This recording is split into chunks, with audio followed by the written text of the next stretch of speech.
Olá, eu sou a professora Tânia Mara do curso Siga Preparatório. Vamos começar a falar hoje de corpos, gêneros, sexualidades e relações étnicos-raciais na educação física escolar. Várias são as conexões que podem ser feitas historicamente entre as aprendizagens do corpo e os valores masculinos. Sempre na história, a força, a competição, o autocontrole, a resistência à dor, sempre foi associada à questão do gênero, né? Masculino, é uma questão masculinizada. A ginástica, que foi o primeiro nome dado à educação física, ela emergiu no século XVII como um meio para se atingir o vigor e a força masculina de forma disciplinada.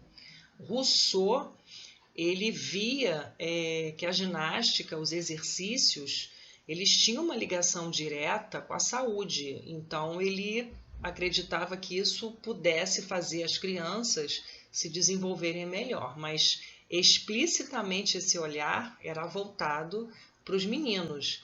A ideia é que as crianças crescessem saudáveis e robustas, condição que conduziria à sapiência e à sensatez. Continuando aqui no processo histórico, nós temos esse parecer de 77, né, que fala dessa facultabilidade à mulher que tem prole. Fala no seu artigo 1º, ou seja, faculta à mulher o direito de não participar da educação física, dando a entender que tem que liberá-la para que lhe sobre tempo de dedicar-se à prole, como se a educação da prole fosse responsabilidade unicamente feminina. Lembrando que sempre a sociedade impôs isso à mulher. Não só a educação, o cuidado com os filhos, como a casa. Essa ideia permanece ainda até hoje porque isso foi construído durante séculos. A ginástica, por exemplo, sempre foi diferente, né? Havia o sexismo, sempre foi histórico. Para os homens, movimentos militares, esgrima e lutas. Lembrando que os métodos ginásticos europeus, se vocês forem ler cada método ginástico, lembra, no nosso imaginário enquanto a gente está lendo, a gente imagina um cara, um militar dentro do exército fazendo as suas atividades físicas. E para o feminino, movimentos de flexão, extensão e jogos, ou seja, a ideia de fragilinidades e de masculinidades. Nas aulas de educação física, somos educados e educadas para um jeito de ser masculino e um jeito de ser feminino, com atitudes e movimentos corporais socialmente entendidos como naturais para cada sexo. Nesse processo, as diferenças construídas socialmente são naturalizadas, consideradas algo inscrito no biológico e as habilidades motoras esperadas pelo desempenho de meninos e meninas são distintas.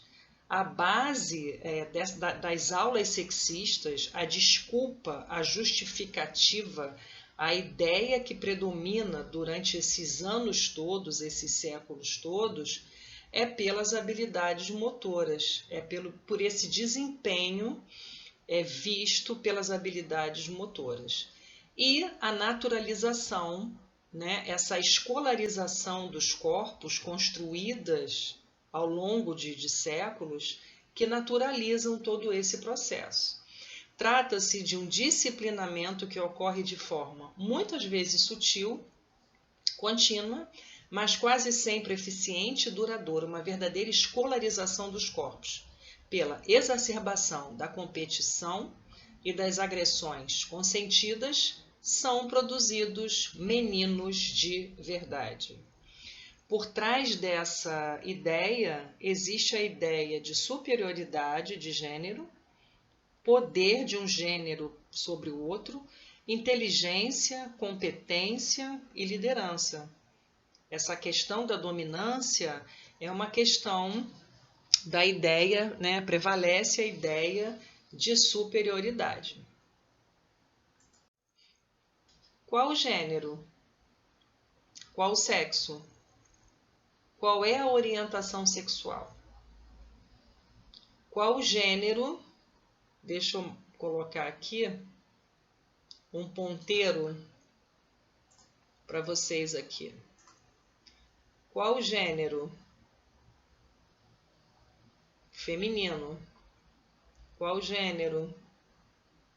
Masculino. Qual sexo? Bom, a gente entende que o sexo é biológico, mulher. Aqui o gênero é masculino e como eu já conheço a história, o sexo, mulher. Gênero feminino, sexo é mulher, menina. Gênero masculino, sexo, mulher, menina. Qual é a orientação sexual? Não sabemos. Gênero masculino gosta de mulher. Não. É uma outra desconstrução que a gente deve fazer. A orientação sexual não tem nada a ver com gênero. Aulas coeducativas, vamos lá. Visa, né, o desenvolvimento integral. Isso é muito importante. Desenvolvimento afetivo, social, intelectual, motor, psicológico, sem o prejuízo em relação ao gênero. Ou seja, uma escola que valorize as diferentes contribuições e habilidades independente do sexo. Coeducação suscita a necessidade de equidade de oportunidades para os alunos e alunas. O olhar não é pela habilidade motora. As próprias meninas, quando jogam futebol, existe essa diferença intragênero pelas habilidades motoras. Existem entre os gêneros, entre os próprios meninos. A escolha para jogar. A base, a justificativa, a ideia é pela habilidade motora. Quando a gente fala em aula coeducativa, a gente quer que valorize as diferentes contribuições e habilidades independente do sexo. Reconhecer a diversidade, portanto, não significa aceitar de que ser diferente não significa ser desigual. Não reconhecer as diversidades é tirar o direito ao acesso e permanência à educação, à saúde e às práticas corporais e esportivas. Qual o caminho?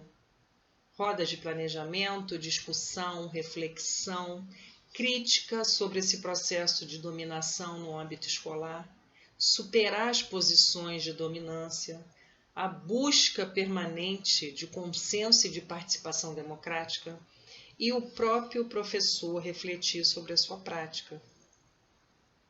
Quem trabalha em escola percebe que o racismo, o machismo, a homofobia estão naturalizados dentro da escola, partindo dos próprios professores.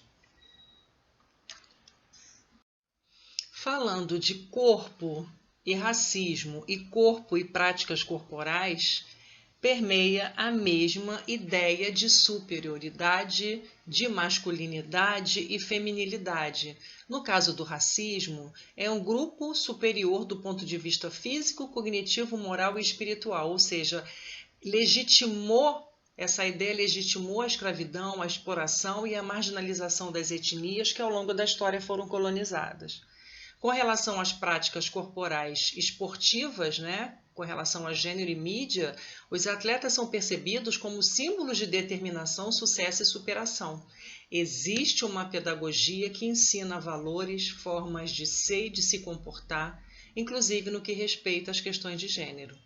Produção e reprodução de masculinidades e feminilidades.